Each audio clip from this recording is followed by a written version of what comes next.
What is your vision? What are your career goals? What have you done academically so far?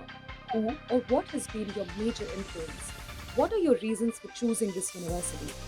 All of these together form the qualitative aspect of your SOP for MS. It helps the university understand you as a person. How to write a good SOP for MS?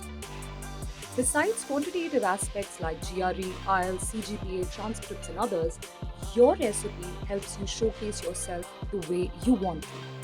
How to begin the process?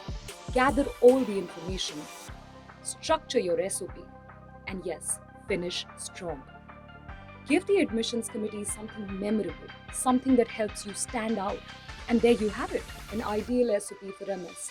But wait, if you need help with SOP writing, get in touch with upGrad Abroad counselors to get the best SOP writing support for any course of your choice. Register now via the link below.